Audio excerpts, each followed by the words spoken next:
네, 안녕하세요. 이원재입니다. 이원재 끝내주는 경제 5월 3일 금요일, 오늘도 깊이 있는 이야기 라이브로 시작하겠습니다. 스타벅스 얘기부터 좀 말씀드리려고요. 스타벅스가 주가가 폭락해가지고요, 지금 하루 사이에 시가총액이 20조 원이 날아갔어요. 20조 원. 무슨 일이냐. 근데 커피가 너무 안 팔려서 뭐 비즈니스가 안 돼서 이런 이유라면은 우리가 좀 분석하기가 쉬운데, 예상치 못했던 이유 때문입니다. 중동 전쟁 때문이에요. 이스라엘 하마스하고 전쟁을 하니까. 스타벅스가 왜? 거기서 피해를 입었나? 그게 아니고요. 불매 운동이 벌어졌습니다. 왜냐? 작년 10월 달에 스타벅스 노조에서 사실은 팔레스타인을 지지한다는 성명서를 발표를 했어요. 트위터 X에다가 게재를 했는데요. 스타벅스 사측에서 보기에 이거 너무 정치적인 발언인 거예요. 그래서 뭐를 걸었냐면, 스타벅스 노조에서 스타벅스 로고를 사용해서 성명서를 냈다 그러면서 이걸 고소를 해버렸어요. 그러니까 좀 약간 말도 안 되는 핑계를 대가지고 고소를 해서 그걸 내리게 한 건데요. 근데 그걸 보고 미국에 있는 아랍계 미국인들이 반발을 시작한 거죠. 왜냐? 팔레스타인 지금 이스라엘한테 심각하게 침범을 받고 전쟁 중인데 피해자 연대한다고 했다가 지금 스타벅스 사측이 그걸 못하게 하는 걸 보니까 이스라엘 옹호하는 거 아니냐 그러면서 불매운동 시작됐는데, 그때 시작된 게 전 세계로 번지게 된 겁니다. 원래도 스타벅스의 하워드 슐츠 창업자가 시오니스트고 친이스라엘이고 이스라엘 군대한테 돈을 댄다는 그런 소문이 계속 있었어요. 하워드 슐츠는 아니라고 합니다. 그럼에도 불구하고 그런 오해도 있었는데 이런 일까지 벌어지니까 불매운동이 세져서 매출이 몇 년 만에 처음으로 감소했다고 5월 1일에 발표했습니다. 발표하자마자 주가가 폭락을 한 거예요. 지금 근데 이게 굉장히 심각한 문제인 게, 이런 경제적인 이유가 아니라 국제정세 때문에 정치적인 이유로 불매운동이 많이 벌어지고 있습니다. 맥도날드도 불매운동 대상이에요. 맥도날드는 이스라엘 지점에서 군인들한테 무료로 버거를 제공했습니다. 10만 명 정도 제공했다고 이스라엘 안에서는 이거 잘한 일이라고 발표를 해버렸어요. 근데 막상 이 팔레스타인 사람들 입장에서는, 아니 이 적국의 군인들한테 식사를 무료로 제공하는 기업이다, 이렇게 된 거죠. 그걸 본 아랍계 미국인들이 또 들고 일어났고, 지금은 이 스타벅스하고 맥도날드 불매운동이 전 세계로 번지고 있습니다. 미국뿐만 아니라 중동, 북아프리카, 동남아의 말레이시아 뭐 이런 나라들 이슬람 국가잖아요. 이런 데까지 번져서요. 스타벅스 말레이시아 같은 경우에는 매출이 40%가량 떨어졌다고 그래요. 튀르키예에서는 방송 뉴스 도중에 스타벅스 마시는 걸 앵커가 노출을 했대요. 그랬더니 거세게 항의가 들어와가지고 앵커 하차했습니다. 저는 방송 중에 스타벅스 안 마십니다. 그리고 우리나라 K-팝 스타들도 그런 어려움을 비슷하게 겪고 있는데, 엔하이픈의 제이크 라이브 중에서 스타벅스 노출시켰다가 엄청나게 해외 팬들 항의를 받았고요. 르세라핌의 허윤진 마찬가지로 스타벅스 커피 마셨다고 비판 굉장히 받았습니다.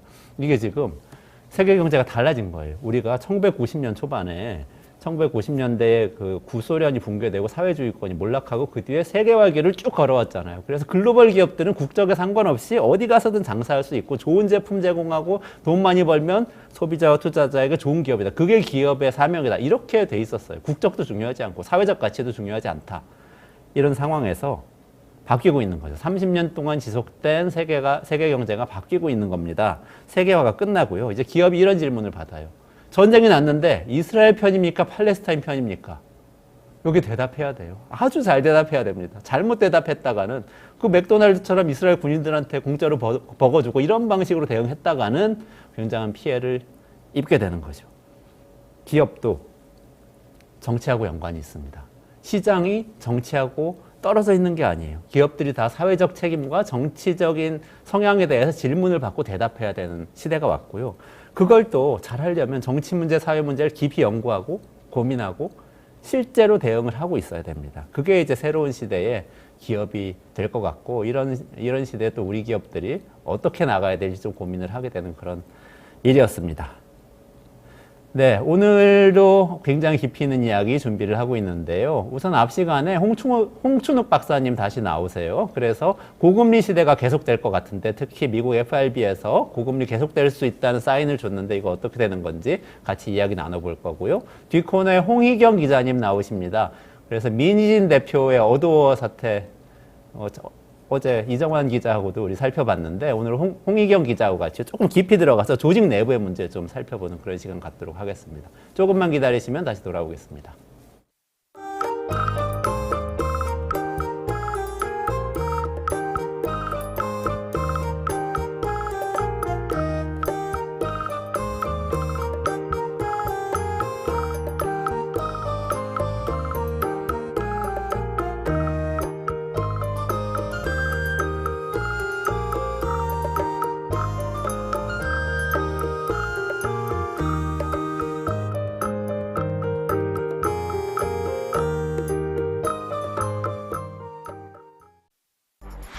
10시 1시간만 투자하면 내 계좌도 10배거. 개장하자마자 급등? 따라잡아도 되나? 1분 대기죠. 점상이 답변해줍니다. 바쁜데 특징 중? 언제 공부해? 1시간만 투자하세요.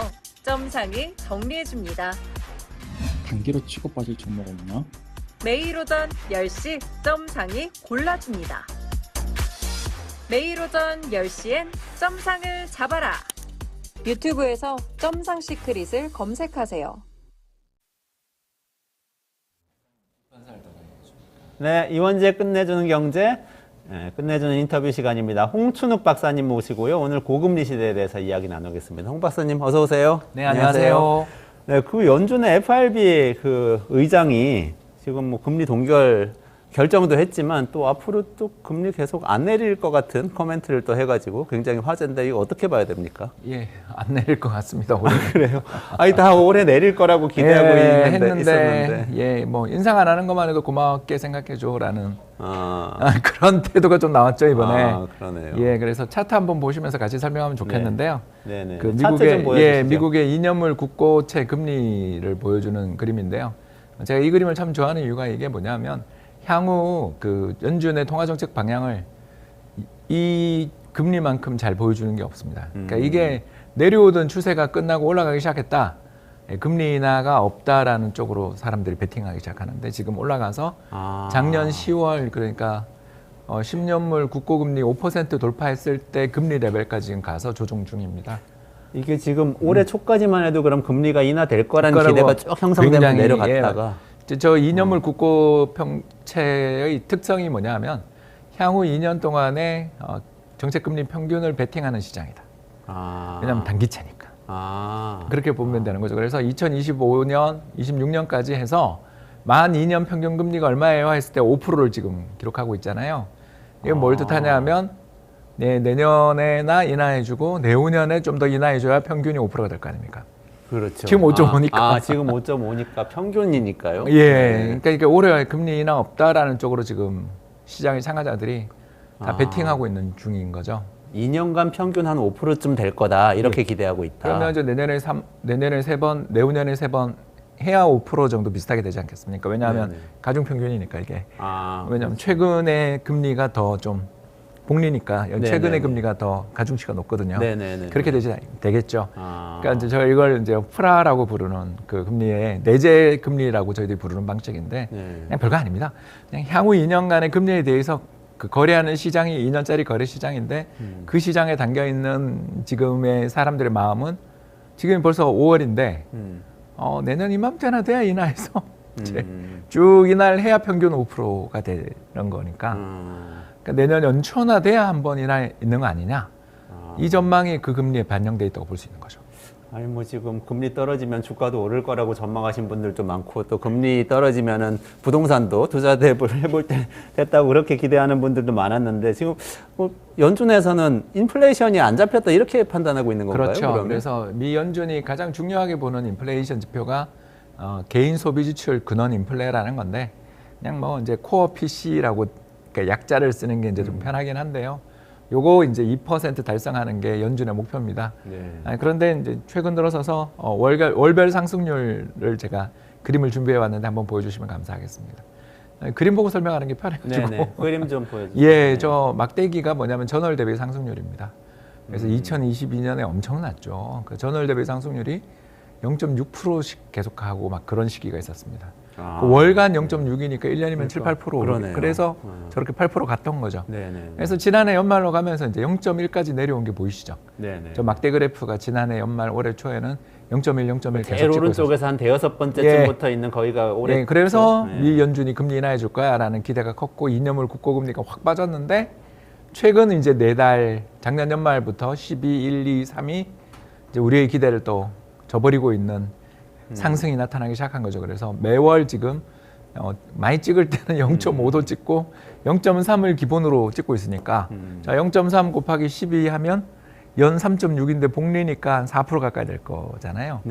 그러면 이대로 가면 이제 미국의 근원 인플레이션이 연준이 타겟하는 목표는 2%인데 연말에 이대로 간다면 최소 3%, 많으면 4% 정도가 지금 보이니까 연준 입장에서 말을 바꿀 수밖에 없는 거죠. 아, 우리는 데이터만 본다.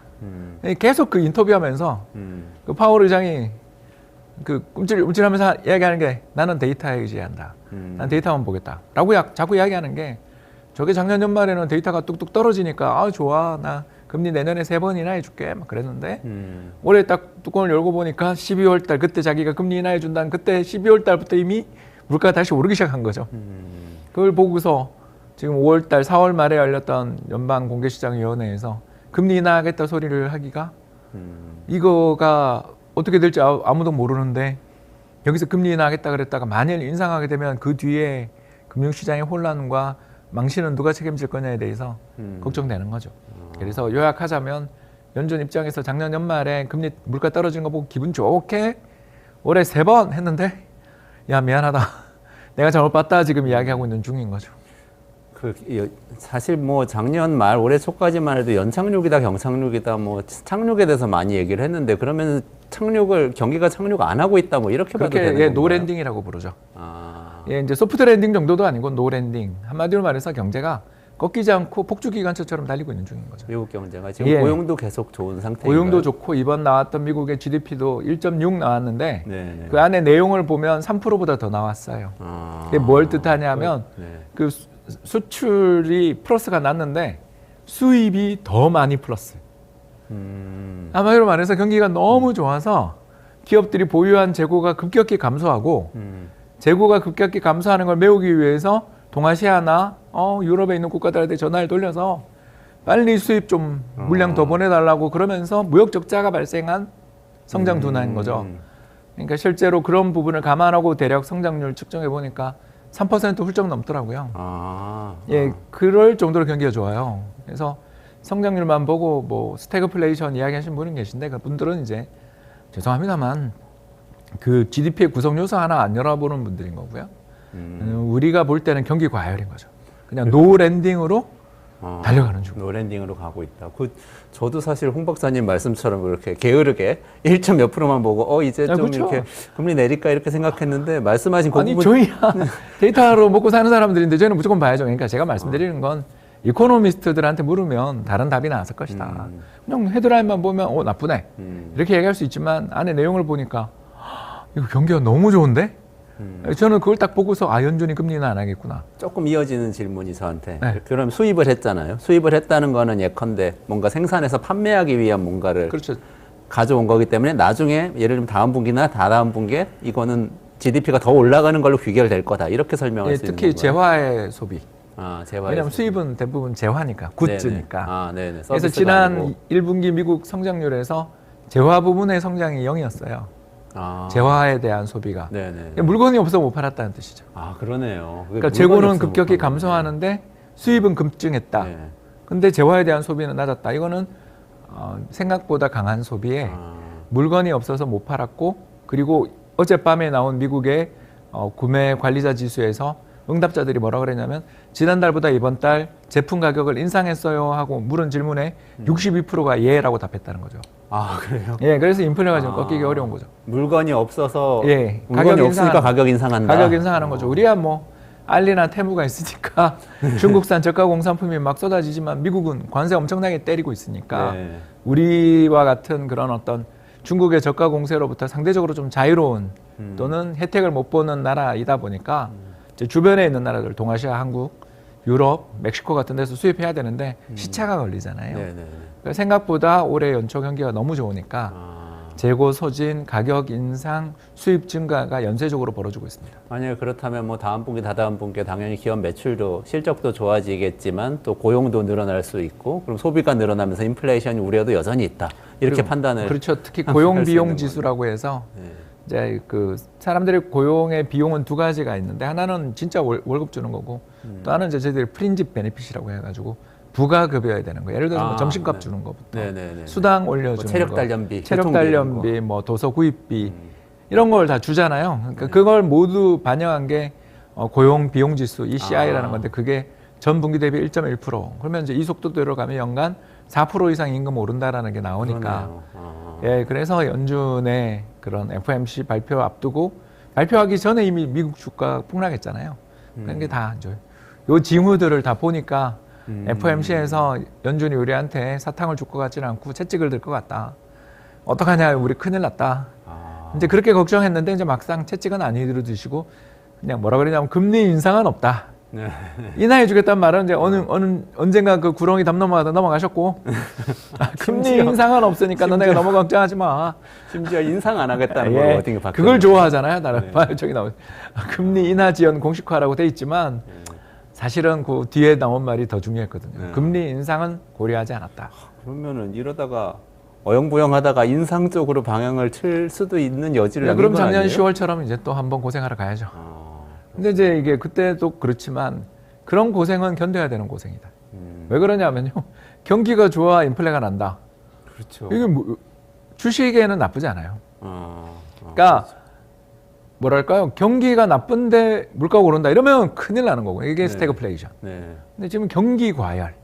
경기 과열이 주식에 나쁘지 않거든요. 그러니까 미 연준이 만에 하나 금리 인상한다 그러면 폭락하겠지만 버텨야 되는 거죠. 그건 그렇죠. 그건 그렇죠. 기업 실적이 좋아질 거니까. 2022년처럼 전쟁 나서 물가 오르는 건 도망가야 되는데 그게 아닌 경기 과열로 물가 오르는 건 버텨야 되는 게 기업들도 그만큼 이익이 날 테니까. 미국 국민들한테도 좋은 거죠. 꼭 주식뿐만 아니라. 예, 요즘 뭐 30년 만에 돌아온 최고의 시절이죠. 아, 그렇군요. 예, 왜 그러냐면 뭐 얼마 전 그 뱅가드 리서치에서 발표한 논문을 읽는데 뭐 이제 그거 읽는 게 취미입니다. 이상한 사람이에요. 저는 아주 훌륭한 취미를 가지셨습니다. 근데 요새 뭐 번역기가 너무 좋아가지고요. 정말 요새 인공지능의 혜택을 저만큼 많이 누리는 사람이 잘 없죠. 번역기 뭐 쓰세요? 예, 저는 딥L 쓰고 딥L. 있습니다. 예, 독일 회사 좋아하고 있습니다. 아무튼 그걸 쓰면서 그 번역을 해서 돌려보면 뭐가 나오냐면 고액 연봉자들의 연봉 인상률은 0이에요. 근데 5만 불 이하, 그러니까 뭐 1인당 국민소득 미국이 한 8만 불, 9만 불 되는 나라인데 연봉 5만 불 이하 사람들의 임금 상승률이 폭발적으로 올라오고 있습니다. 더 나가서 24세에서 54세의 핵심 연령층 임금은 별로 안 오르는데 16세에서 24세의 시장 진입 인구의 임금 상승률이 연 8%씩 나오고 있어요. 한마디로 말해서 젠쥐의 붐이 왔죠. 젠쥐 붐이라고 저희들이 불러야 될 것 같은데요. Z세대의 역사적인 호황이 왔습니다. 청년들의 천국이 됐네요. 예, 우리도 그렇죠. 지금 우리도 그렇고요. 우리도 그 근로자 고용 동향 보고서를 보시면 느끼셨겠지만 물론 22년 통계입니다만 임금 상승률의 중위값들이 평균값보다 높죠. 우리도 점점 그렇게 되고 있습니다. 물론 우리는 이제 최저임금 인상 효과가 있었고요. 네. 그걸로 인한 고용 감소 충격에 이제 반응이 있어서 그렇게 된 거라고도 볼 수 있기 때문에 우리는 그 외부 충격 때문에 정확하게 말할 수 없지만 글로벌하게 주요 OECD 국가들은 전부 평균 임금보다 중위 임금이 올라가기 시작했습니다. 사실 근로자들의 황금기가 왔죠. 그러네요. 어쨌든 뭐 미국 얘기니까 우리 얘기를 조금 돌려가지고 설명해 주시면 좋을 것 같은데요. 지금 이렇게 고금리 시대 계속되면은 우리나라한테는 어떤 영향이 우리 큰일 났죠. 오나요? 수출 기업들 말고는 뭐 좋을 게 없죠. 수출 기업만 이제 콧노래가 나는 거고요. 환율 때문인가요? 그렇죠. 그림 한번 보여주시면 감사하겠습니다. 네, 환율 그래프 좀 보여주세요. 네, 달러에 대한 원화 환율하고 파란 선은 우리나라 소비자 물가입니다. 예, 빨간 선은 환율이고요. 어떻습니까? 환율 급등할 때 그때부터 물가가 올라서 여진이 지속되죠. 예, 환율 오르고 빨간 선이 오르는 게 환율이 오르는 예, 건데. 환율입니다. 환율 크게 한번 오르고 나면 그 뒤에 암만 큰 불황이 와도 우리는 물가가 오르죠. 그러니까 우리는 이제 환율이 급등할 때 스태그플레이션이 오는 나라다. 한국은. 미국은 경기 과열이고요. 우리는 스태그플레이션. 그렇군요. 그러니까 우리는 대외 변수 영향을 많이 받기 때문에 그렇게 그렇죠. 되는 이번에 거네요. 우리나라 GDP 성장률 잘 나왔는데 그게 다 수출 덕이잖아요. 네. 내수는 계속 제로 성장 내지 마이너스 성장이니까. 근데 마이너스 성장을 하게 된 이유가 뭐냐면 저 환율이 지난해 저렇게 급등하는 과정에서 소비자 물가가 급등했고 소비자 물가가 급등하니까 어떻게 돼요? 금리를 인상했죠. 부동산 PF 때문에 지금 난리가 났는데 금리를 인상했잖아요. 어떻게 돼요? 이 부동산 PF 문제들이 해결이 안 되고 또 부동산 PF 문제가 연쇄적인 가계부채의 부실화로 좀 연결되는 중인데 우리는 저 물가가 불안하니까 물론 이제 이번 달에 살짝 내려갔지만 그건 뭐 아직도 한국은행은 헤드라인 인플레 2%가 목표니까 지금 2.9로는 금리 인하 못한단 말이에요. 그러니까 이제 우리는 스태그플레이션. 그러니까 미국은 경기 과열, 한국은 스태그플레이션 이렇게 볼 수 있습니다. 지난번에 그 헤드라인 물가하고 근원 물가 차이를 설명을 해주셔가지고 제가 유심히 봤더니 이번에 발표한 게 헤드라인 물가, 소비자 물가 지수는 2.9% 상승했는데 근원 물가는 그러니까 에너지 가격하고 농산물 뺀 거는 2.3% 예, 그러니까 상승했더라고요. 근원 물가를 타겟팅했으면 금리 인하도 가능한 레벨이죠. 아, 예, 근데 이제 과거에 있었던 모 총재님 시절에 그걸 헤드라인 인플레로 바꿔놓은 또한 것도 문제지만 그 뒤 하는 총재님이 3분 바뀌는 동안에 아무도 그걸 수정 안 했다. 게으른 거죠. 뭐 하는 짓인지 모르겠습니다, 저는. 근데 이번에 이창용 총재는 농산물 가격 같은 거는 금리를 못 잡는다 이런 얘기를 하는 게 예, 이제 조금, 바꾸고 싶겠죠. 네, 바꾸고 싶은. 예, 뭐 근데 어떡합니까? 선배들이 저질러 놓은 그 과오를 물려받은 사람이 책임져야죠. 아니, 그러니까 그 자리에 무게를 걸고 취임하신 거니까 빨리 바꾸셨으면 좋겠는데 이제 그러면 정치적인 공격들이 엄청 날 테니까 뭐 너 뭐냐 이렇게 분명히 시비 거는 사람들이 나올 텐데 네. 그걸 쿨하게 물리치시고 인하하셨으면 좋겠습니다만 뭐 어렵겠죠. 네. 아, 인하를 하는 게 좋다고 아니 생각하세요? 어차피 이 박사님? 미국의 환율을 막을 수가 없어요. 아, 그럼 고환율을 막을 수가 없는데 외환 보유고는 계속 쏟아부어서 우리가 환율을 막은 게 지금 1370원이니까 네.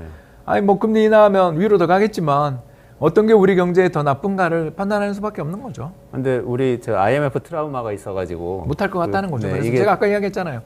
금리 낮추면 달러가 확 빠져나와가지고 예, 나라 예. 망한다 이런 생각이 지금. 그렇죠. 그걸 이기기가 어려우니까. 그거는 금리는- 선입견이라고 보시는 거죠, 홍 박사님. 아이 뭐 선입견이 고착되면 시장에 힘이 되니까 저도 0이다 뭐 이런 소리는 하는 게 아니라 지금 어디가 더 급하냐. 그러니까 선후관계. 우리가 어떤 사람이 저기 난간 위에서 까불다가 떨어져가지고 큰 상처를 입고 응급실 왔어요. 왜 거기 올라갔냐고 뺨을 때려야 돼요. 일단 이 사람의 심장 정지를 막아야 돼요. 뭐 일단 치료를 해야죠. 다독이고. 네. 그렇죠. 좀 그런 이야기죠. 그러니까 이제 왜 그랬니를 자꾸 묻고 뭐 그러잖아요. 네네. 그러지 말고 이제 그냥 저는 미국의 금리 인상이나 뭐 이런 것들에 대한 공포가 시작될 때 우리가 금리를 인하하자라는 게 아니라 외환시장이 어제도 그렇지만 일본이 외환시장 개입해서 환율 좀 떨어졌잖아요. 네네. 아, 이럴 때는 좀 인하해도 되는 거 아닌가. 근데 멕시코 당장 인하했지만 거기 외환위기 났어요? 아, 멕시코는 금리 인하했죠. 인하했나요? 예. 네. 거기도 환율은 굉장히 높은 상태고. 먼저 다 그렇죠. 뭐. 네. 달러 앞에 지금 원래는 달러니까. 달러 앞에 어디 그 가치가 오르는 통화는 아르헨티나 페소밖에 없죠. 이 아르헨티나 페소가 지금 제일 강한 통화죠. 아르헨티나 페소는 왜 그렇죠? 예, 거기 대통령이 새로 바뀐 그렇죠. 대통령이 그 트럼프 비슷한 대통령이 예, 당선됐다고. 트럼프랑 뉴스에 완전히 나왔는데. 반대편에 있는 사람이죠. 아, 그런가요? 네. 이 사람은 파퓰리스트의 아, 적이죠. 포퓰리스트. 저는 파퓰리스트라고 트럼프를 보기 때문에 아, 그 트럼프의 정책을 트럼프의 그렇군요. 정책을 반대로.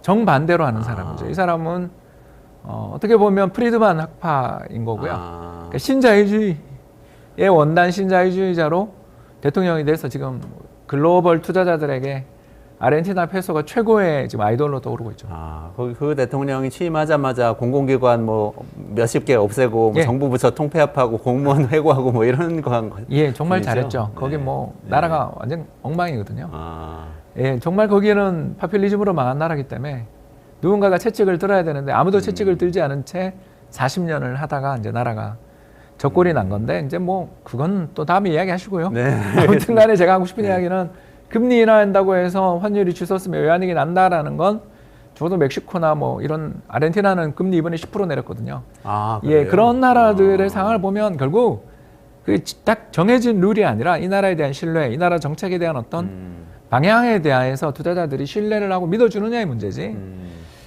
금리 인하면 나라 망한다. 망할 수도 있죠. 운이 안 따르면 망할 수도 있는 거죠. 근데 이제 그런 식으로 단정 짓는 의견은 저는 그건 경제학자의 자세가 아니다. 아, 좋습니다. 저 시원한 말씀 해주셔서 감사해요. 저도 아니, 금리 뭐. 인하했으면 좋겠는데 그런 생각이 들어서. 우리나라 내수 큰일 났습니다, 지금. 그런데 그럼 어쨌든 간에 지금 여러 가지 선입견도 있고 하니 환율이 결국은 모든 것의 원인인 거잖아요. 그게 그럼 킹달러라고 해서 그 환율이 높아진 게 우리가 뭐 이렇게 안 좋은 측면도 있긴 하겠지만 미국이 너무 좋아서 그런 측면도 그렇죠. 있는 것 같고 그러면 이 상황이 계속되면 우리 물가도 잡을 수 없고 그럼 금리도 못 올리고 이게 계속될 거잖아요. 어떻게 계속될 거라고 보세요? 어떻게 보세요? 그건 이제 또 다른 주제인데 일단 뭐 태무랑 알리 덕분에 네. 공산품 물가는 안정돼 있잖아요. 아, 그렇죠. 네. 네. 물론 뭐 시장을 다 그렇게 개방하는 네. 한국 보고서 또 비웃고 있는 사람들 참 많을 텐데 아무튼 제가 말씀드리고 싶은 것은 우리나라 농산물 물가가 작년에 발생했던 그 기상이변과 또 단일 품종 재배의 문제 때문에 19세기 아일랜드의 감자기근 같은 일이 벌어진 거기 때문에 거기는 금리를 인상한다고 그 물가를 잡을 수는 없다라는 이야기를 하고 싶은 거죠. 네. 아, 예, 그거는 공급 충격이자 생산성 저하에 따른 그러니까 농촌의 고령화가 부른 투자 및 생산성 향상의 질적 저하 문제가 부른 참사하고 이거는 역대 정부가 뭐 쌀 직불금이나 같은 여러 가지 보조금 주다가 말아먹은 대가이기 때문에 금리를 인상한다고 해서 우리 물가를 잡을 수 있는 건 아니지 않냐. 네, 네. 그렇다면 그걸 제외한 근원 물가는 안정되고 있으니 네. 근원 물가는 앞으로도 저는 또 공산품 물가라든가 이런 것들이 크게 올라가지는 않을 거라고 보는 쪽이니까. 네. 왜냐하면 우리 경기가 안 좋으니까. 경기가 안 좋아서. 내수 경기가 안 좋아. 예, 내수 경기가 안 좋은데 가격을 그렇게 정말 올리겠느냐. 못할 것이다라고 보면 뭐 이제 그 외환 시장의 변동성이 좀 축소되는 타이밍을 잘 노려 금리 인하하면 은근슬쩍 화제가 되지 않고 묻어가면 또 좋은 일 아니겠는가. 네. 그런 이야기지. 뭐 물가가 안정된다라고 이야기한 건 아니죠. 그러니까 지금 미국 주식 사가지고 투자하고 계신 분들은 미국 금리 인하하면은 뭐 미국의 테크 주식들 아니면 뭐 내구재 관련된 자동차나 이런 주식들 많이 오를 거다 이렇게 기대하면서 기다리는 이런 분들이 계시고, 근데 사실 더 절박한 분들은 국내에서 자영업 하시는데 코로나 때문에 어려워서 돈을 빌렸는데 지금 고금리 시대가 와서 이러지도 저러지도 못하고 계속 이자만 내고 계신 분들, 이런 분들은 또 언제 금리 내리나 이러면서 이게 생존의 문제인 분들 이렇게 계시거든요. 그래서 이런 분들 생각하면 또 금리를 인하해야 되는데 사실 물가 오른다 뭐 이런 얘기 때문에 사실 금리 못 내리고 있는 상황인데, 물가는 어떻게 보세요? 물가, 농산물 물가도 사실 그렇게 많이 오르지는 않을 것 같다 이렇게 보시는 것 같은데요. 아까 말씀하신 전년 게. 동기 대비 80% 올랐는데 여기서 더 오르겠어요. 그러나 그러나 제가 그게 떨어지기 어렵다라는 거죠. 왜냐하면 새로운 수확철이 올려면 아예 또 4달 남았으니까. 네. 천물 아오리 사과가 나오는데 4달 남았는데 그게 지금 떨어질 수는 없잖아요. 그렇죠. 네. 해외에서 수입해 와야 되는데 못 한다며요. 검역 때문에 30년째 수입이 안 되니까. 아니, 뭐 필요에 따라 하셨겠죠. 근데 그게 경제적인, 그러니까 100만 가구에 달하는 농민들의 이해에는 도움이 되는 정책이었겠지만 나머지 그러면 1900만 가구, 2000만 가구의 도시에 살고 있는 사람들은 무슨 죄를 졌는가. 그러니까 시스템에 지금 우리나라 경제가 엉망인 것 중에 가장 엉망이 이제 농촌 문제고 그 다음이 교육 문제잖아요. 저 이 둘이 우리나라 경제의 가장 큰 문제라고 생각하는데, 이 둘이 전부 다 근데 지방자치제도랑 연결돼 있기 때문에 안 바뀔 거라고 저는 생각하니까, 그러면 안 바뀐다면 기정사실로 놓고 인플레는 좀 더 이어진다. 결국 한국은행이 과단성 있게 우린 근원 인플레 보겠어요 하던가, 네. 아니면 그냥 금리 인하 안 하고 그냥 하염없이 이제 지연되는 그 과정에서 이제 내수 불황을 감내하고 2002년급의 카드 위기가 올지 2010년급의 저축은행 위기급의 작은 위기가 올지는 저도 이제 모르죠. 그러나 위기 징후가 지금 요새 연체로 올라가는 게 살벌하게 올라가고 있으니까 그런 부분에 대해서도 함께 봐야 된다. 그런 애끓는 심정으로 한국은행의 타겟 물가 목표를 바꿨으면 좋겠다. 이런 이야기인 거죠. 지금 말씀을 듣고 보니까 제가 갑자기 재해석하게 됐어요. 한국은행 이창용 총재의 코멘트를 저는 이게 좀 책임을 회피하려고 그러는 것 같다. 이 농산물 가격은 우리가 어떻게 할 수 없다. 그렇게 생각하는데 그게 아닌 것 같아요. 그런 분은 아니라고 네, 생각합니다. 금리 인하를 해볼 수도 있지 않을까 네, 이런 그걸 코멘트를 되게 한것 고민하고 같아요. 계시겠죠. 이 데이터를 보고 계신 분이라면, 특히 최근에 나온 가계대출 통계, 연체율 통계를 보고 계신 분이라면 소름이 끼칠 거예요, 지금. 그러니까 금리를 인상해서 농산물 가격을 잡을 수 없다면 금리를 인하해도 농산물 가격이 올라가는 효과도 미미한 거 아니에요? 미미하죠. 영향이 어차피 내수는 지금 거의 지금 응급실 들어가고 있는 중인데. 그러면 금리를 낮춰서 어쨌든 뭐 고금리에 시달린 자영업자들이라도 이렇게 돕고, 이렇게 건설업계 PF라도 좀 해결을 하게 하고 구조조정하게 하고. PF 해결은 모르겠는데 가계 부채가 지금 급격히 감소하고 있잖아요. 네네네. 가계 부채라는 것을 이렇게 절대 금액을 줄이게 되면 큰일 나거든요. 네. 부채 구조 조정은 부채를 줄이는 게 아니고 분모인 GDP를 키우는 게 부채 구조 조정의 기본인데 우리는 분자인 가계부채가 줄잖아요. 뭔가 사고가 났다는 뜻이거든요. 이거는. 그래서 이 사고를 아마 보나마나 PF 문제를 해결하다 이렇게 연쇄적으로 좀 오고 있는 중이니까 전방위적으로 그 시스템에 혈액이 부족한 상황을 해결하기 위해서는 혈액을 넣어줘야 되는데 가장 쉬운 혈액 공급 방법이 금리 인하니까 그걸 이야기한 거죠. 그렇군요. 정부 정책 방향은 여전히 저는 수출 기업들 잘 되면 나중에 트리클 다운 해가지고 다 어제 커지지 KDI 않겠냐. 보고서가 그렇게 나왔죠. 네. 어제 KDI에서 나온 보고서가 어제 그런 그 내용이 이야기에 있나요? 담은 내용이 나왔는데 저는 이제 신용경색 벌어졌을 때는 그 효과가 없을 것이다라고 보는 입장인 거죠. 수출이 잘 돼서 기업 해도 그거랑 잘- 내수로 연결되는데 시차가 옛날보다 훨씬 더 많이 걸릴 것이다. 많이 걸릴 것이다. 그 사이에 어떤 위기가 올 수 있다는. 이미 위기는 왔고 네. 이제 이게 작은 위기냐 2002년급의 전방위적인 나라 망할 뻔한 위기로 가느냐에 이제 국면에 이제 이미 접어들었죠. 이거는 거의 2년 다 돼가는 레고랜드 때부터 이제 터진 거고 네, 네. 지금까지는 어떻게 보면 작은 위기로 잘 막아왔는데 이제 막다 이제 뚝이 터지는 모습이 연체율에서 나타나니까 네. 이런 이야기 하는 거죠.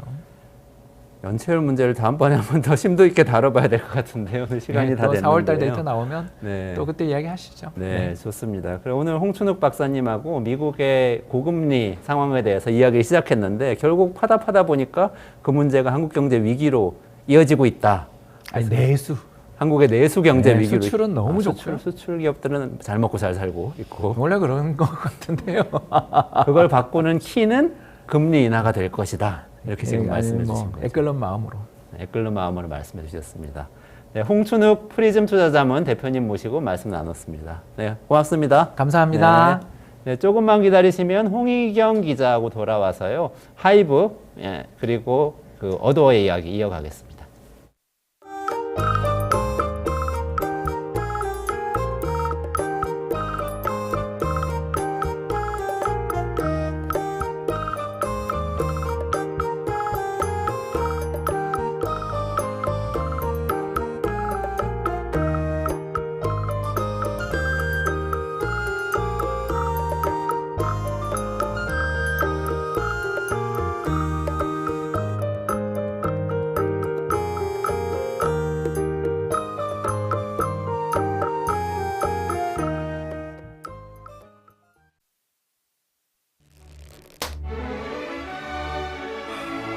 오늘따라 집중이 잘 안 된 것 같아. 모름지기 공부는 깨끗한 책상에서 해야 잘 되는 거.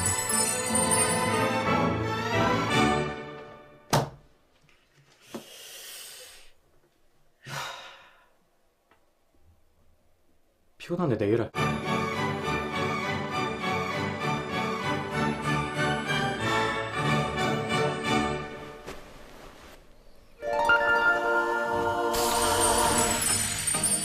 걱정 마세요.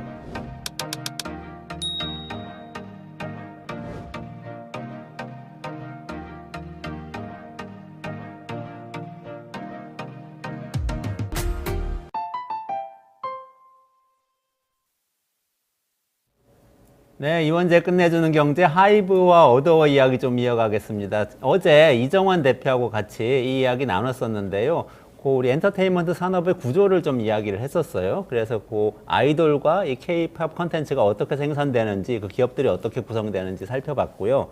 오늘은 조금 더 안으로 들어가서 한국 기업의 조직 문화와 새롭게 등장하는 이 40대 여성 세대의 경영진들이 그 안에서 어떤 역할을 하고 문화를 어떻게 바꿔가고 있는지라는 관점에서 이 문제를 좀 들여다보려고 합니다.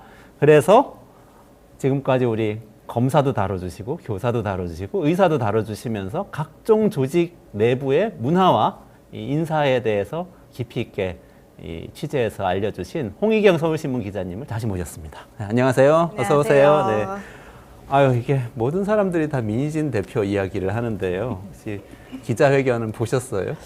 예, 저 봤습니다. 아, 근데 그래요? 어떻게 전체 보셨어요? 처음부터 막 보지는 못하고 운전하면서 이렇게 켰는데 정말 막 민희진 대표 그것만 창이 막 뜨여져 있더라고요. 그래서 이거 핫한가 보다 하고 되게 눌렀는데 저는 중간부터 봤어요. 근데 초반에 보면은 막 이렇게 카메라가 반짝반짝 해가지고 엄청 났었다고 하더라고요. 근데 저는 그 카메라 셔터 그 얘기 듣고 저 보통 나훈아 기자회견을 많이 말씀을 맞아요. 하시던데 나훈아 기자회견 이후에 최고의 기자회견. 네. 근데 저는 좀 연식이 있다 보니까는 예전에 황우석 줄기세포 사건 때 황우석 박사님 기자회견이 생각이 나더라고요. 황우석 박사. 와, 그때 정말로 그냥 카메라가 황우석 박사 이 코 앞에서도 막 플래시를 터뜨렸어요. 그래서 야, 저거를 사람이 어떻게 버티지 싶었는데 그걸 버티고 기자회견을 하셨어요.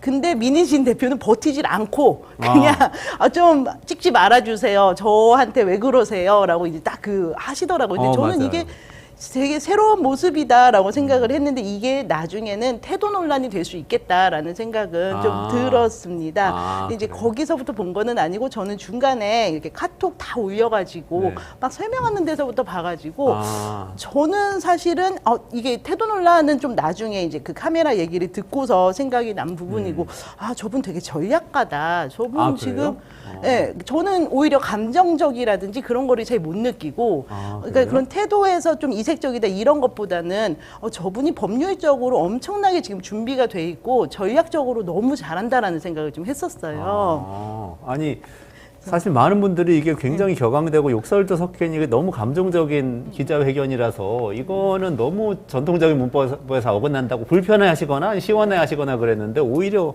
전략적이고 냉정했다는 말씀이시네요. 예, 왜냐하면 민희진 대표의 그 당시의 입장에서는 사실은 가장 큰 위험은 법률적인 위험이고 물론 네. 평판이나 이런 거는 이미 무너졌다고 사실은 그 상태에서는 이미 무너졌고 그거는 뭐 내가 잘한다고 거기서 돌이킬 수 있는 그런 바로 복구되는 상황은 아니었잖아요.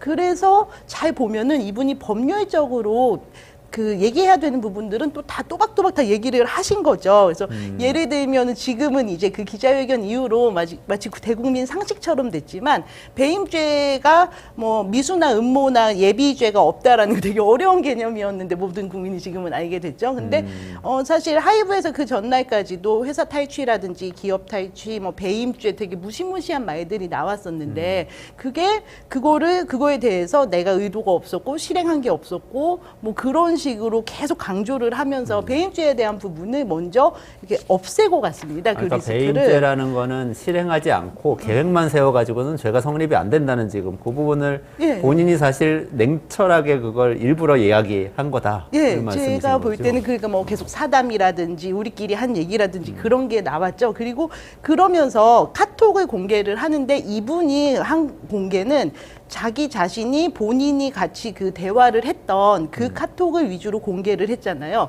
그러면서 제가 하이브에서 어떤 카톡을 공개했는지 사실 사람들이 잘 모르는데 민희진 씨가 계속 하이브 그 경영진이 포함된 카톡이 아니라 제3자, 하이브 입장에서 봤을 땐 제3자의 카톡을 이렇게 편집해서 공개한 것처럼 계속 그 뉘앙스의 질문을 하세요. 그러면은 사실 정보통신망법이나 개인정보보호법을 따진다면은 따지지 않겠지만 따진다면은 하이브의 과실이 더 크다는 거를 사실상 이게 좀 보여주는 그런 지금 그 부분이 이제 정확히 이해가 안 되는데 편집해서 보여준다는 제3자를 편집해서 보여주는 게 그러니까 무슨 의미죠? 저희가 보통 이제 그 녹음이나 이런 파일을 증거로 제출을 할 때는 내 목소리가 포함된 녹음 파일은 증거로 쓸 수가 있는데 제3자의 그러니까 제가 포함되지 않은 다른 사람들의 녹음 파일을 제공을 한다면 이거는 약간 감청이나 도청처럼 되잖아요. 근데 그렇죠. 하이브에서 제시한 거는 민희진 대표와 그 어도어 그러네. 임원들 간의 그 제3자 카톡이잖아요. 대박 하이브. 이렇게 얘기하는 그렇죠. 거. 대박 이런 거는 그래서 저게 나중에 증거로 갈 때 불법성이나 이런 거를 과연 어느 쪽이 유리할지에 대해서 저는 민희진 대표 측이 좀 더 명분이 생기겠다. 민희진 대표는 본인이 포함된 걸 네, 공개하겠고. 민희진 대표는 자신이 포함된 거를 또 편집하지 않고 그냥 투명하게 그냥 그 민희진 대표 표현식이면은 깠잖아요. 그냥. 그렇죠. 그러니까는 네네네. 진정성의 면이나 이런 거는 좀 후속적이더라도 법률적으로도 이분이 좀 더 유리한 구질이 잡는 게 아닌가. 그래서 되게 전략적이다라는 생각을 조금 했어요. 근데 네네네. 그보다 더 전략적인 거는 그 변호사들이 막 제지를 하는데 맞아요. 저희가 주주간 계약이 있다. 이게 되게 불공정이고 노예다 하면서 그 주주간 계약이 존재하고 있다는 사실을 공개를 하잖아요. 그래서 그 내용을 공개를 못하게 된 거는 비밀 유지 의무에 묶여서 못하는 거지만 주주간 계약의 존재 자체도 저희는 사실 모르고 있었거든요. 기자들이나 다들 모르고 있었는데 이런 게 있다. 그리고 그 내용도 어디 부분까지는 말씀을 하시다가 그러니까 공개된 부분 이미 뭐 18%가 지분이 민희진 대표에게 있다. 이거는 이미 보도가 나온 부분이니까 그럼 비밀 유지 의무가 없는 부분이잖아요. 그 부분까지는 살짝 얘기를 하시다가 딱 거기서 변호사들이 말려요. 하지 마세요.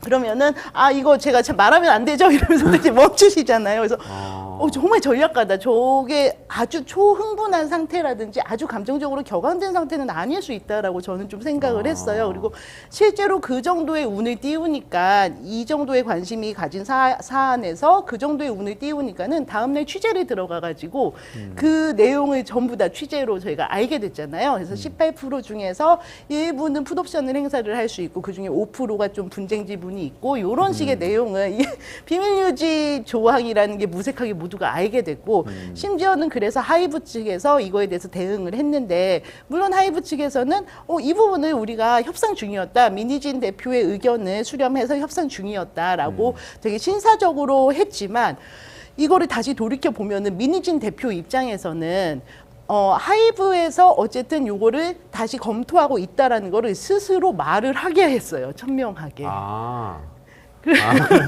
민희진 대표 입장을 관철시킨 셈이네요, 결국에는. 예, 결과적으로는 되게 물론 이제 뭐 그게 나중에 배임을 가가지고 민희진 대표의 과실이 생기거나 유책이 입증이 되면은 그만큼의 금액을 못 받을 거다라는 얘기도 있고 또는 민희진 대표가 그거 5%를 제대로 했을 때 1,000억 정도의 규모였는데 2,000억 정도 더 이상 달라고 했다라는 식의 이제 얘기도 나오면서 돈이 밝힌다 뭐 이제 이런 식의 그 반박이나 아니면 반대 공격도 받기는 했지만 사실은 그보다는 그 조항을 해소를 하고 조항의 해소의 약속을 받고 그거를 되게 공개적으로 천명하고 이런 부분을 받았다는 점에서는 민희진 대표가 여기에서도 아주 나쁜 수는 아니었다라는 생각이 좀 드는 겁니다.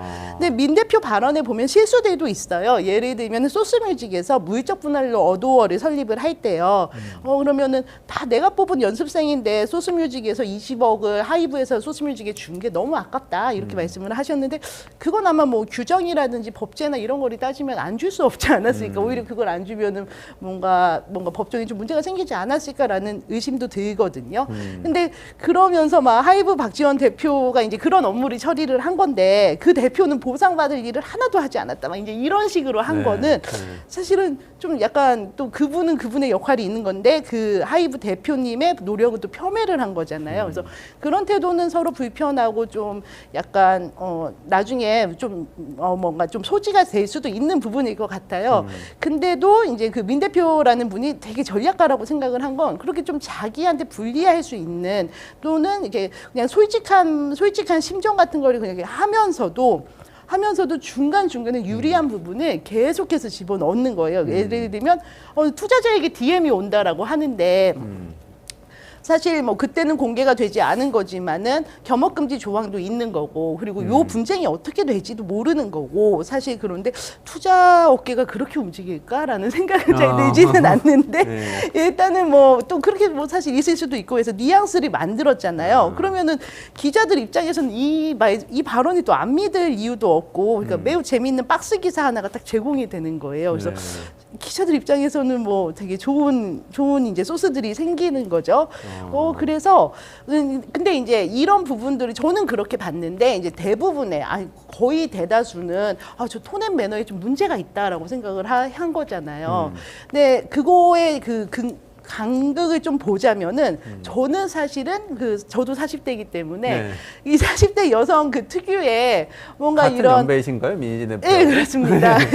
그래서 가끔 보면 이제 저희끼리 또래끼리 만나서는 야 우리가 조직이 어떻게 살아남아 있는지 진짜 이해가 안 된다라는 얘기를 할 때가 있는데 그런 톤 앤 매너가 어느 정도 익숙한 부분이 있으니까 그 톤 앤 매너를 뚫고서 내용이 보인 거예요. 근데 여태까지 우리가 생각하고 있는 기업의 기자회견이나 이런 거에 익숙하다면은 특히나 이런 리스크 매니지먼트의 기자회견에 익숙한 사람이라면 검정색 옷 입고 나와서 인사하고 그렇죠. 예, 아니 지금 이거는 뭐 기자회견이 아니라 유튜버들도 사과 방송할 때 딱 그 있잖아요. 그렇죠. 까만 화면 해놓고. 그래 해야 되잖아요. 근데 이제 그게 안 나오니까 톤앤 매너부터 보이는 거죠. 아니 지금 저 옷을 입고 나왔다고 이제 이거부터 보이면은 모자도 내용이 당장 보이지는 않았겠지만 톤앤 매너의 충격을 덜 받았기 때문에 와 전략하다. 내용이 저렇구나라고 좀 봤던 것 같습니다. 아, 진짜 40대 여성이면서 기업에서 생활하고 계신 분 입장에서 봤을 때 톤앤 매너는 익숙하기 때문에 내용만 뜯어놓고 보면 민희진 대표의 기자회견은 굉장히 이성적이고 그리고 굉장히 전략적인 기자회견이었고 첫 번째로 법적인 쟁점에 대해서 입장을 분명히 밝히고 두 번째 언론을 활용해서 여론을 자기 편으로 만들었다. 지금 이런 말씀이시잖아요. 같은 세대이신데 네. 근데 사실 방시혁 대표도 70년대생이죠. 예, 같은 그래서- 세대라고 할 수도 있는 거 아니? 물론 나이 차이 몇 살 나지만. 그래서 그동안에 인구학자나 경제학자들이 묶을 때 둘 다 X세대예요. 그래서 X세대들이죠. 72년생이고 아마 79년생이고 그러니까요. 그래서 X세대가 지금 이제 요즘 다른 말로는 꼰대라고 불리는 딱 그 세대잖아요. 네. 지금 목이 메어서 말을 못하겠네요. 그래 많이 꼰대 아니신 것 같은데. 그런데 이제 그 X세대가 이제 탄생한 게 90년대 학번들이잖아요. 근데 이 90년대가 우리나라에서 아마 가장 격동적이었던 시대였던 것 같아요. 민주화의 분위기도 그렇고 여러 가지 규제가 풀리는 것도 그렇고 무엇보다 경제 발전도 마찬가지로 국제화도 됐어요. 예, 세계화도 되고 엄청난 변화가 있던 세대여서 그 안에 세대를 하나로 묶기에는 너무 환경적인 변화나 아니면 사업 기회의 변화가 컸다고 봅니다.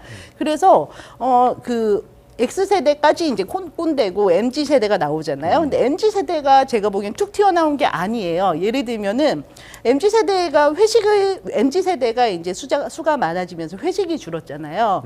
그런데 그러면은 그 회식은 어떻게 줄었는지를 살펴보면요. 저도 신입사원 때 회식을 전혀 즐기지 않았습니다. 그런데 어떻게 되냐면 회식을 안 가겠다고 하면 일단 조직 문화에서 허용이 안 될 뿐만 아니라 좀 술을 먹다가 도망치면 막 잡으러 오고 그러셨어요. 그러니까 그런 잡으러 오는 분의 열정이 있었던 거죠.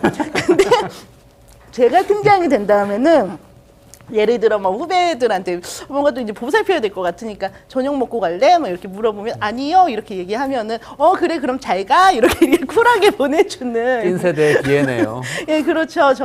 아니 즐거웠습니다. 그렇지만 어렸을 때 또 돌이켜 생각해 보면은 근데 약간 이런 식으로 억지로 따라가다 보니까 또 즐거워지신 거예요. 거기 이제 재미를 찾게 되더라고요. 그렇지만 그걸 물려주진 않으시고.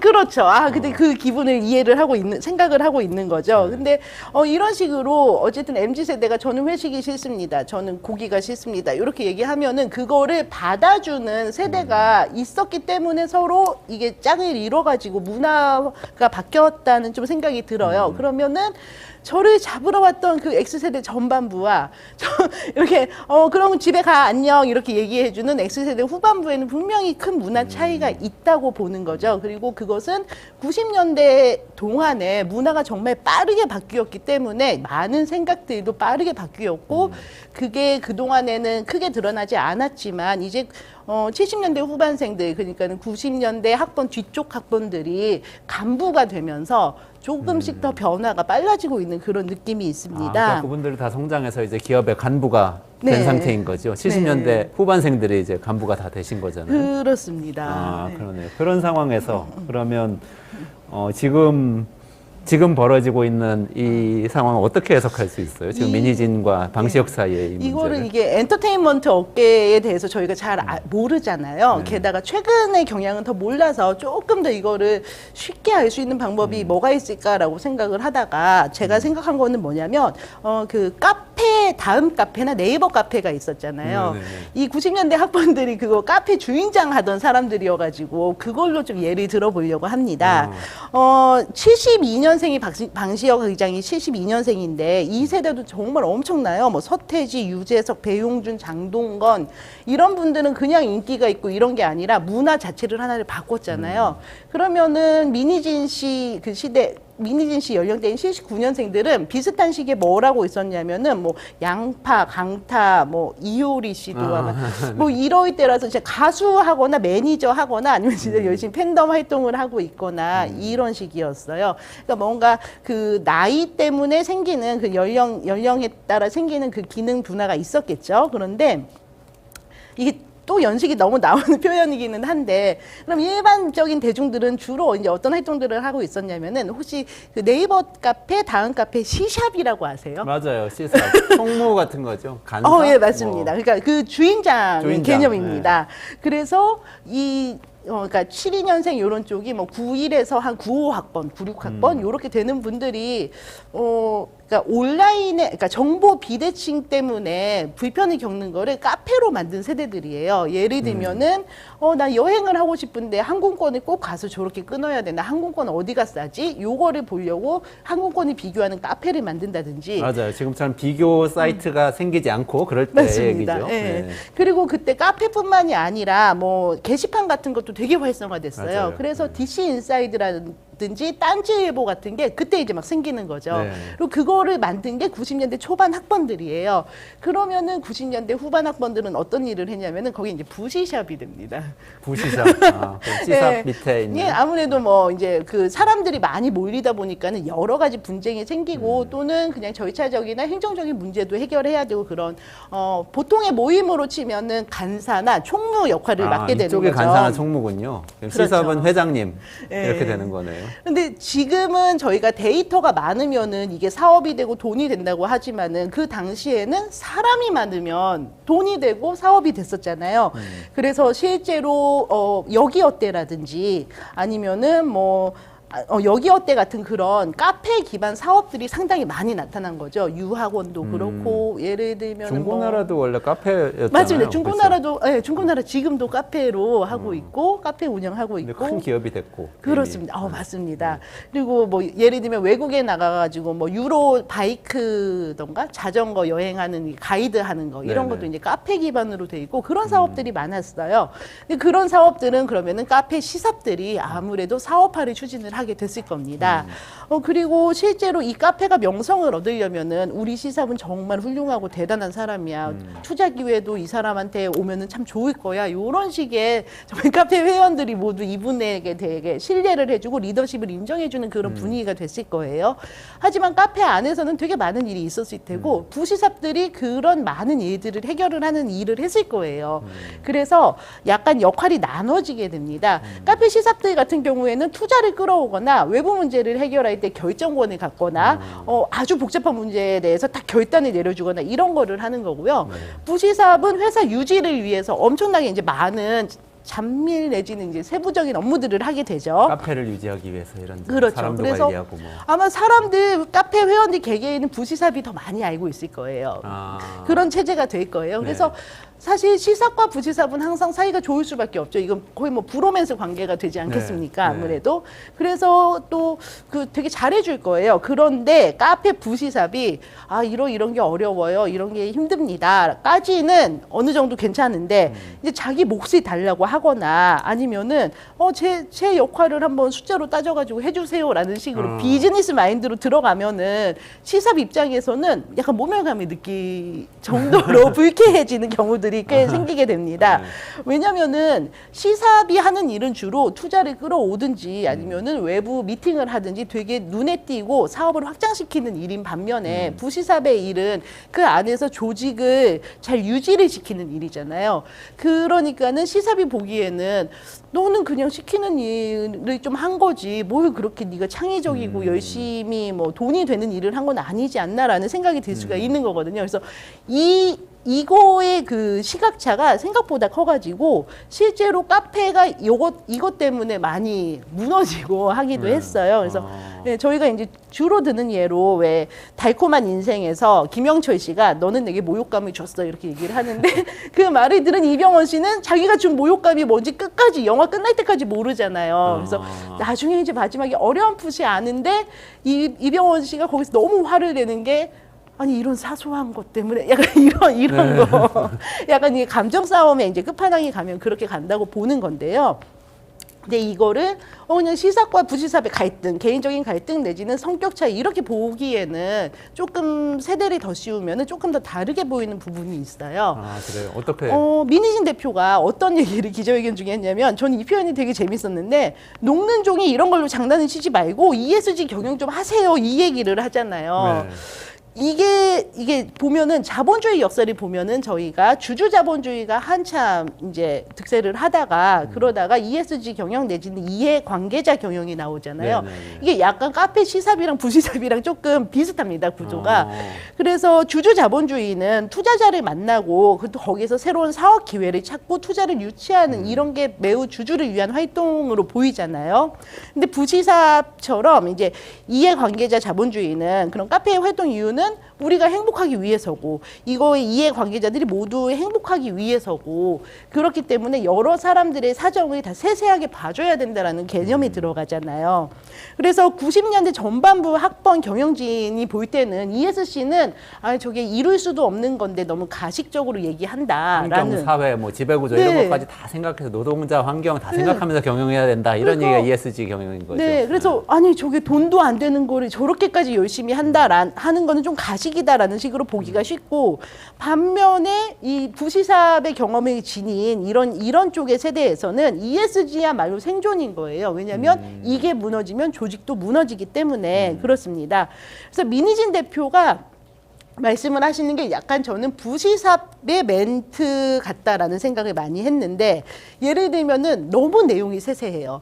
저희가 랜덤 포토카드를 앨범에 넣고 싶은 넣기 싫어요라고 얘기를 하잖아요. 그래서 왜 랜덤으로 넣기 싫으냐면은 그렇게 되면은 팬들이 자기가 좋아하는 그 그룹에 이제 아이돌이 나올 때까지 계속 앨범을 사야 되니까 팬을 위해서 하기 싫다. 그렇지만 또 이거를 안 하면은 그래서 이 앨범에는 민지가 들어있고 이 앨범에는 혜린이 포토카드가 들어있다라고 하면은 그게 마치 그 멤버들의 인기 투표처럼 되기 때문에 또 그것도 못한다. 내가 이런 것들을 생각하느라고 힘들다 이러잖아요. 근데 시삽이 그러니까 그거를 주주 자본주의 관점에서 보면은 당연히 랜덤으로 해서 수익을 극대화해가지고 이거의 그 매출에서 나온 수익을 주주들과 나눠야지 왜 저런 고민을 하는지 고민을 왜 하는지조차가 이해가 안 되는 상황이 되는 거죠. 그래서 어떻게 보면은 이번에 그 갈등은 주주 자본주의 대 이해관계자 자본주의의 세계관 충돌이 좀 나타나는 부분도 있는 겁니다. 우리 어저께 이정환 대표하고 얘기 나눈 거하고 굉장히 또 일맥상통하는 부분이 있네요. 그러니까 하이브 입장에서는 주주들한테 이익을 많이 내서 주가를 올리고 시가총액 10조 원짜리 기업을 만들고 이런 게 굉장히 중요하기 때문에 이게 뭐 이 아이돌이든 저 아이돌이든 이익을 많이 내는 아이돌이 좋은 거고 이익 많이 내면 복제해서 많이 갖고 있으면은 많이 벌 수 있겠지 이렇게 생각하는 반면에 민희진 대표는 전혀 다른 화법을 구사하는 그렇죠. 거잖아요. 그게 부시삽 마인드라는 거예요, 말하자면. 예, 이해관계자 자본주의 예, 그렇습니다. 마인드고. 그리고 이제 근데 하이브 경영진들이 하필이면 또 어제 이제 이정환 대표님께서 말씀을 많이 이렇게 잘 설명을 해주셨지만 게임 산업에서 확률형 아이템을 만들어 가지고 엄청난 수익 모델을 창출한 것이 나의 경영 성과다 이런 신념을 가진 분들 그런 그룹이시잖아요. 확률 아이템도 찍었는데 뭐 나올지 모르는데 돈 내고 찍어서 하는 거죠. 근데 그 아이템이 나온 게 나한테 진짜 중요한 아이템이면 좋은 건데 아니면 그렇죠. 또 사야 되고 또 사야 되고 그렇죠, 이런 이제. 거죠. 네, 계속 모아야 되는 거죠, 이제.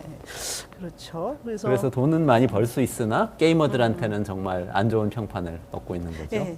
그런데 아까 자본주의 역사를 잠깐 이렇게 쭉 그 시계열적으로 말씀을 드렸을 때는 주주 자본주의에서 어쨌든 이해관계자 이해 당사자 자본주의로 가는 거는 큰 대세적인 흐름이잖아요. 그러다 보니까는 젊은 세대가 될수록 이 민희진 대표의 일하는 방식에 대해서 호감을 갖는 느낌이 있는 것 같습니다. 그 일하는 방식의 구체적인 내용이 어떤 건가요? 구분을 해보자면 물론 마인드는 알겠어요. 여러 사람들을 존중해야 돼. 소비자도 생각하고 일하는 사람도 생각 다 해야 된다. 근데 방식은 이런 거죠. 그러니까는 그 전에는 그러니까 마침 또 올해가 2024년이어서 공교롭게도 90년대 학번들이 50대랑 40대로 딱 나눠졌어요. 그래서 이제 그 전반부 50대 임원들 같은 경우에 보면은 상병 하달식이고 좀 어떤 목표가 있으면은 뭐 다른 세부적인 부분들은 희생을 하거나 그 부분을 좀 생략을 하면서 다 같이 가야 되고 세부적인 것들은 아랫단에서 신경을 쓰고 위에 뒤에서는 큰 숲을 보고 가고 그런 경영입니다. 그런데 이제 꼭 ESG 때문은 아니지만 뭐 정보화라든지 여러 가지 그런 기술적인 변화까지 또는 중간 간부들이 많이 사라지는 그런 경영상의 문제가 다 결합을 하면서 지금 40대 간부들 같은 경우에는 팀장인데 일도 하는 되게 실무형 그룹들이 많아졌어요. 그래서 40대 간부들이 이제 막 이제 등장을 하기 시작을 하는데 이분들이 갖는 리더십에서 가장 큰 고민이 마이크로 매니징을 하는 겁니다. 그런데 이 마이크로 매니징은 일단 하면 안 되는 거긴 하지만 근데 마이크로 매니징을 고민을 하게 된다는 거는 내가 자꾸 마이크로 매니징을 하고 있다는 거고요. 마이크로 매니징의 전제 조건은 세부적인 거를 알아야 되는 거죠. 실무자들이 하는 세부적인 거를 다 하나하나 직접 하기도 하고 시키기도 하고 네. 그런다는 거죠. 네, 맡기지 그래서, 않고. 네, 그래서 일단 맡겼다가 일이 안 되면 내가 가가지고 그 일을 하고 하는 거죠. 그래서 민희진 대표 같은 경우에도 평사원 신화잖아요. 그래서 처음에는 아트 디렉터로 들어갔다가 뮤직비디오도 관여를 하고 나중에 뭐 이제 음반 디자인도 다 관여를 하고 점점 이게 폭이 넓어진 상황이잖아요. 그러니까 이분이 그런 경험, 거기에서는 성공의 경험 또는 되게 뭐 그렇게 했더니 아이돌에 누가 뭐 정신적인 타격을 받는다든지 그런 실패의 경험도 다 쌓여 있는 매우 세부적인 내용들이 들어가 있는 겁니다. 그래서 이거를 엔터 말고 이제 다른 쪽으로 보면은 예를 들어 50대 임원하고 40대 간부에서 뭐 사이가 나쁜 보통은 40대 간부가 맞춰야죠. 아직 이제 이게 한국이고 그러니까는 그렇지만 이제 그러다가도 이제 부딪히거나 특히 이제 많이 부딪히는 경우들이 어떤 것들이 나오냐면은 아래가 디테일이 다 꿰고 있어가지고 팀장급이면은 큰 숲을 봐야 된다고 생각을 하는데 되게 세부적인 거를 문제 제기를 해서 서로 좀 일가상하는 경우들이 이제 요즘 생기는 거죠. 네네. 예를 들어 50대 임원이 뭐 오늘 그 서류 왔어야 되는데 왜 안 왔어? 뭐 이렇게 하면은 예전에 50대 임원들이 그 팀장이었을 때는 아, 예, 그거 우리 무슨 대리한테 체크 시키겠습니다 하고서 그냥 딱 그 대화가 거기서 끝나게 되죠. 근데 이제 실무형 팀장이 가가지고 그 얘기를 들으면은 아, 그게요, 저희가 맨날 그 하는 서류 발송 업체가 저희랑 20년을 거래했더니 이런 거를 되게 하찮게 여기고요. 그리고 우리 회사는요 또 이걸 이렇게 했더니 여기서 뭐 접수할 때 오류가 많이 생겨서 이래요. 그리고 아니 지금 이게 20년을 했는데 그 서류를 주고받는 시스템을 바꿔 말이 길어져요. 일단 그럼 일단 말이 그래서 기자회견이 2시간 하셨는지 모르겠는데 일단 말이 길어지니까는 거기서도 좀 짜증이 나는데 짜증에서 좀 더 그 50대 간부들이 더 화가 나게 하는 거는 이분도 관리자고 지금 보고를 하는 사람도 관리자인데 아니 이 관리자는 이렇게 세세한 거를 다 알고 있는데 나는 왜 이 내용을 모르고 있지? 나 혹시 왕따인가? 약간 이런 식의 새로운 그러니까 일의 스타일이 달라서 생기는 의사소통에서의 문제가 좀 생기는 겁니다. 근데 또 그러면 그 세세하게 말하는 사람도 좀 그걸 고치면 좋을 텐데 이 40대 간부 특히나 나는 일을 해가지고 여기까지 온 거야 라고 생각하는 40대 간부의 입장에서는 악마는 디테일에 있다고 우리 회사에서는 이 세세한 거를 다 고치지 않으면은 미래 사회에 적응을 할 수가 없다라는 또 강한 신념을 가지고 얘기를 하는 거예요. 근데 그렇게 되면은 서로 이제 점점 멀어지게 되고 보통 그런 경우 이제 서로 대화가 끊기고 뭐 이러거나 아니면 크게 싸우거나 이럴 것 같은데 지금 하이브에서는 두 가지가 다 일어난 것 같죠. 우리 연식이 진짜 돼서 그런지 몰라도 직장 상사가 뭐 물어보면 길게 대답하면 안 된다는 그런 철칙이 회사원들한테 있는데 그러니까 그걸 깨트렸다는 거잖아요. 근데 이제 그게 그 전에는 이게 사실은 여자와 남자의 좀 그 태도이기도 해요. 이제 남성분들은 저는 아니 어릴 때부터 저희 동기들은 그런 거를 너무 잘하는데 저희 이 또래 여자 동기들이 좀 그게 잘 안 되는 게 있어서 제가 한 10년 차 때는 저 사적으로 그런 모임이 하나 있었습니다. 뭐냐면은 그러니까 부장님이 뭐를 잘 이렇게 말씀을 하시는 뭔가 오류가 있어요. 네. 그럼 그냥 듣고 뭐 한 3일 정도 해보다가 안 됩니다 이렇게 말씀을 드리는 게 이제 저희의 기본적인 철칙이라고 배우잖아요. 네. 그걸 못 참고 또 굳이 가서 얘기를 하는 꼭 여자 그 직원 수석 직원이 있는 거예요. 그래서 저희가 무슨 모임이었냐면은 나 오늘도 못 참았어 라고 얘기를 하면 다 같이 저녁에 모여가지고 정신무장을 시키는 거죠. 그럴 때는 차라리 나가서 산책을 해. 그냥 잊지 말라고. 참아야 한다. 예. 예. 저희도 그렇게 하면서 버티기는 했는데 그런데 이 90년대 후반생들 같은 경우에는 그 전 세대 여성하고는 조금 다른 그런 특징이 있어요. 그러니까 90년대 초반, 지금 50대에서 여성 임원을 하고 계시는 분들은 사실은 정말 조직 생활에 매우 잘 적응을 하고 정말 열심히 적응하고 그 개척을 한 강한 분들이세요. 강하니까 살아남은 여성들이 많아요.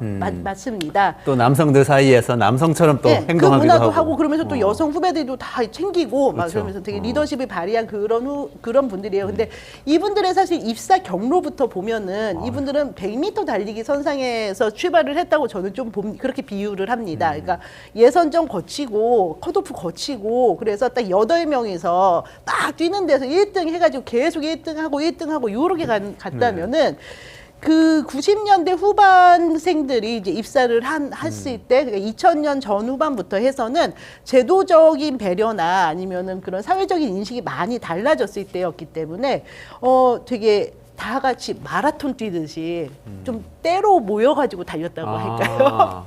좀 더 그 장벽이 쉬었다고 할까요? 그래서 강한 자가 살아남은 게 아니라 살아남아서 강해진 그런 케이스가 지금 남아있다고 봐요. 어느 정도 또 숫자도 많은 것도 사실이잖아요. 그전에는 맞습니다. 워낙 여성들 네. 채용을 안 해가지고 네, 지금 맞습니다. 모든 기업들이. 그러니까 저희 마라톤 하듯이 입사를 했기 때문에 그 출발선 상에 일단 많이 들어갈 수가 있었죠.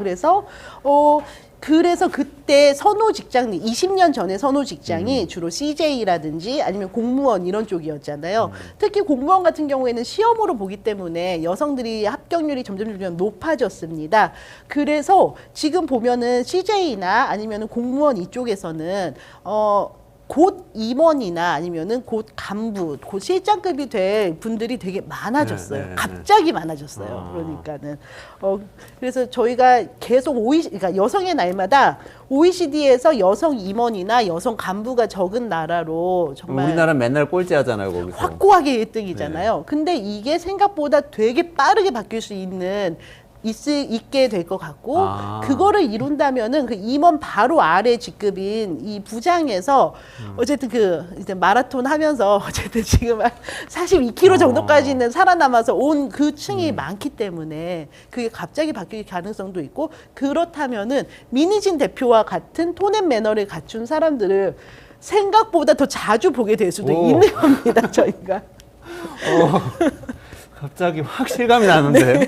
우리 사장님들이 다 민희진 대표 같은 사람들이라면 어떻게 해야 될까, 우리 경제가. 이렇게 이제 의제가 바뀌는데, 자, 기자님, 오늘 말씀 이렇게 쭉 길게 했는데 시간이 거의 다 됐는데요. 제가 보니까 오늘 말씀 주신 내용 핵심은 민희진 대표의 커뮤니케이션은 막 무질서한 것 같지만 굉장히 전략적이었다. 법적인 문제, 언론을 다루는 스킬 보통 아니다. 이거 어디서 나온 거냐? 40대 초반, 70년대 후반 학번들, 70년대 후반생들의 여성들이 특히 기업 내에서 성장하면서 갖춰온 특성을 어떻게 보면 어느 정도 대표를 하고 있다. 네. 이 말씀을 해주신 거잖아요. 예. 그리고 그게 많은 곳에서 우리나라 기업, 공공조직 이런 데서 다 지금 그분들이 대표가 되고 중요한 임원이 될 시기다. 네. 그러면 전체적으로 우리 기업 문화가 바뀔 수도 있는 거잖아요. 네, 그렇습니다. 이거는 굉장히 큰 얘기라서 다음번에 한 번 더 조금 다른 기업 사례도 있고 하니까 한 번 더 이거 정리해가지고 말씀을 해주시면 어떨까 하는 생각이 드는데요. 네. 오늘 일단은 마지막으로 지금 이 민희진 기자회견에서 네. 보여진 그런 특성이 결과가 어떻게 될까요? 여기에 대해서 조금 전망을 해주시고 마무리를 하면 어떨까요? 예. 일단 법정 공방 같은 경우에는 사실은 양측의 입장이라서 이거는 예측이 좀 무의미해 보일 것 같습니다. 그 양측이 어떻게 결정하느냐에 따라서 좀 달라질 것 같고요. 그 민희진 대표 같은 캐릭터가 조직에서 살아남는 빈도가 갑자기 늘어날 것 같다. 이런 말씀은 이제 드렸고요. 또 하나는 이 멀티 레이블 체제라고 하지만 결국은 물적 분할을 한 게 어도어였잖아요. 그런 회사들의 이제 그 내부 컴플라이언스에 대한 규제나 이런 게 논의가 저는 될 것 같습니다. 물적 분할할 때 네. 저작권이나 그런 자산 관계가 어떻게 되는지. 네. 아까 하이브 경영자 측과 민희진 대표 측이 서로 이견이 세대 간의 갈등도 있고 뭐 이런 그다음에 업계가 서로 달라서 그런 것도 있기는 한데요.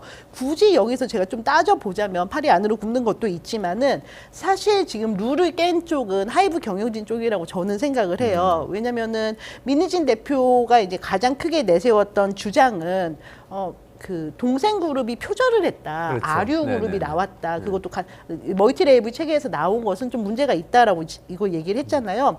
근데 실제로는 K-팝 업계에서 이 룰은 민지신 대표의 얘기가 전 좀 맞다고 봅니다. 왜냐하면 대형 기획사에서 동생 그룹은 언니 그룹이 한 3년에서 7년 정도 활동을 홀로 할 수 있는 시간을 준 다음에 나왔어요. 그러니까 트와이스가 데뷔를 2015년에 했는데 동생 그룹인 있지가 2019년에 탄생을 합니다.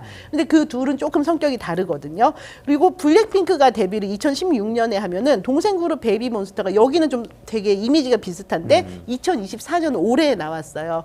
근데 이 정도의 텀을 줘야지 한 그룹이 충분히 활동을 하고 투자 대비 이제 수익을 거둘 수 있는 시간도 확보가 되고 무엇보다 10대 아이돌이잖아요. 그러니까 이 계속 가수를 할지 계속 배우를 할지 진로를 좀 정할 시간도 필요하고 그렇게 되면 이거는 저는 업계 룰이 맞다고 보거든요. 네네네. 그래서 약간 그 부시삭들은 어쨌든 업계 룰에는 되게 익숙하기 때문에 이런 분들이 계속 뭐 기존의 논리대로 뭐 자꾸 좀 떠나게 되고 이런 부분들에 대해서 문제제기가 될 것 같습니다. 아, 그렇군요.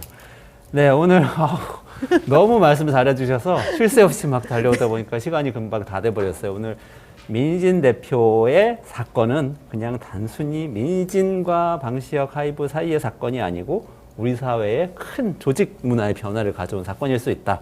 이렇게 해석해 주신 홍희경 서울신문 기자님 말씀 잘 들었습니다. 고맙습니다. 감사합니다. 네, 이원재 끝내주는 경제 매일 12시 반에 라이브 하는 건 아시죠? 근데 우리 또 휴일이 다가와서 토요일, 일요일 쉬시고 또 대체휴일, 대체 공휴일인 5월 6일도 쉬시고 5월 7일에 화요일에 점심 12시 반에 다시 찾아뵙겠습니다. 네, 고맙습니다.